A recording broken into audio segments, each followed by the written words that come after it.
everybody, and welcome to another episode of Radiorama, and I'm going to try to do this right this time. We are in Alameda, California, and this building, I'm trying to remember, I think it was built in 1915. It is the original telephone exchange for Alameda, and then Alameda outgrew it and they had to build a bigger facility down the block. And today we're having a swap meet. But anyway, this is the California Historical Radio Society, as I said, located in Alameda, California. And this is where probably 99% of the radios that you see on this channel come from. And the last time I did this, I tried to do this, I wound up, I don't know, touching on a few things that people later said, I don't know, I should be more descriptive of. But what I'm going to do is I'm just going to go through with a disclaimer saying I don't promise that everything I say is going to be accurate, or that I will intentionally miss anything. This is our main room, main display area. We also have events that happen here, and you'll see some of the projects that you've seen on this channel, such as that concert grand. And we've got kind of an ongoing building filled with history. We have a lot of early radio displays, such as here's our demonstration of different speakers. Anyway, we have meetings and get-togethers in this room. Sometimes people can come in and give a talk, and we'll fill this up with chairs. Anyway, what we've done is we've restored the building to what it looked like when it was new. And to show you the drastic difference. Okay, so the building was built in 1900. I was wrong. That's what it looked like before. This is what it looked like when we bought it. It had this ugly 1950s facade, and this is what we returned it to. This is what this room looked like when the building opened back in 1900. This is when the switchboards were in this room. So you can see here when we moved in, trying to see what did it look like when we moved in. This is what it looked like when we moved in here, and there was a drop ceiling all the way down to the bottom of these half moons. Why they change?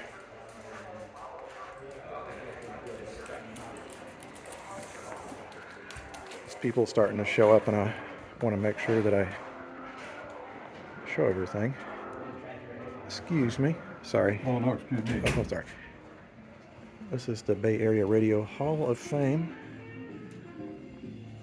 And this in here is our studio, which we have set up with vintage equipment.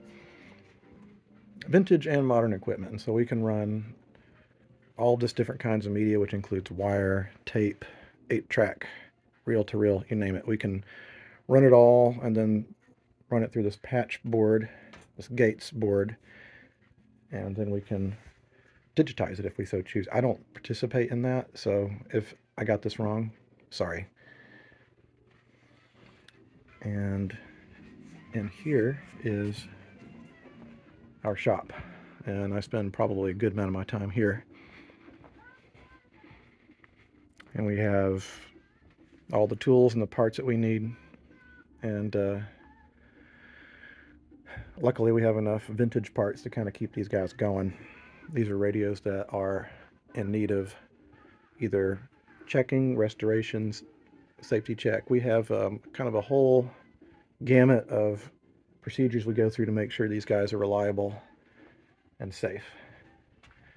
This is our backyard, and we're having a swap meet today, and this is stuff that we're getting rid of that belongs to us because we need to make a little more room in the storage container. And I can't remember if the downstairs door is open, but I'm going to film the downstairs in just a second. Okay, we're going to head on downstairs, and you'll notice we have a bunch of call letter signs from radio stations from around the Bay Area. If you're not familiar with the Bay Area, it's Bay Area, California, which is the San Francisco, Oakland area. And this is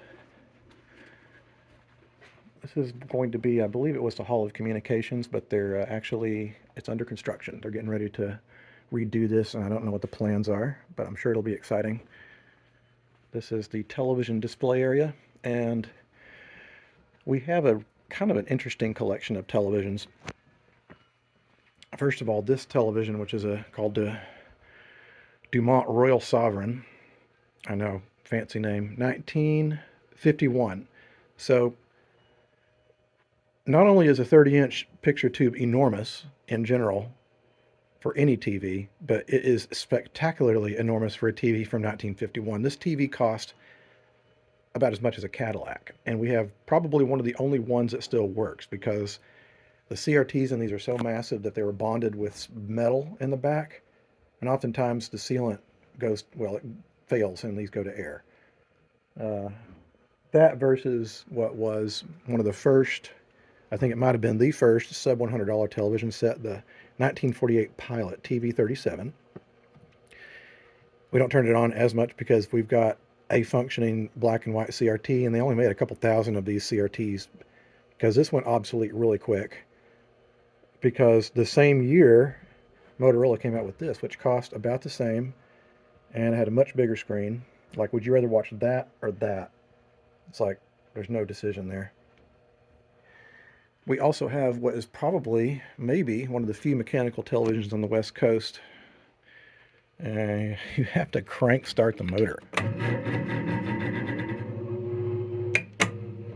There's a two-way switch, and once you get it started, you flip it over to run.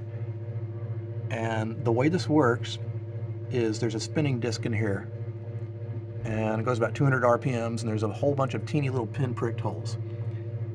And the pin-pricked holes kind of make a concentric circle. And we've got an illustration over here I show people.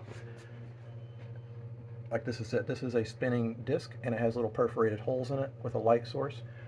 And what happens is that the pulsating light source will then synchronize with these holes, and then you get what is a kind of a crude mechanical raster. So for those of you who work in graphics like I do, that's where that term came from.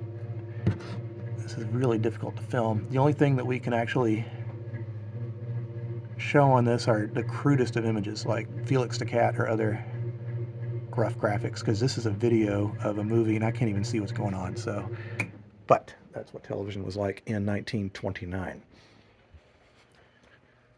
Moving on, and there's people starting to arrive, so I'm going to have to wrap this up. Is our ham shack, a whole bunch of ham radios. And this is our tube vault. So if we're working on radios and we need, like, I don't know, a 6V6 or a 35C5, or maybe a big pin number 57, we can come in here and get one. And we have tube testers and all that jazz to make sure that whatever we get is good. And this is additional rolling storage that we use to keep additional display items. And most importantly, there's the kitchen, and I love sugar more than anything, and this doesn't help that we have an entire table of sugar. We have lunch here usually around 12:30, and this is an incoming area where items will come in. We will evaluate and decide what to do with those, and this is more parts. Anyhow, I didn't show everything. To those from the organization who watched this, I'm sorry if I left anything out or I left you out. It wasn't intentional. I just wanted to show people a little bit about what we do here. And if you guys are curious, I might start including a little bit more of these videos and maybe visit some of our volunteers. Anyway, that's the end of this episode. Thanks for watching.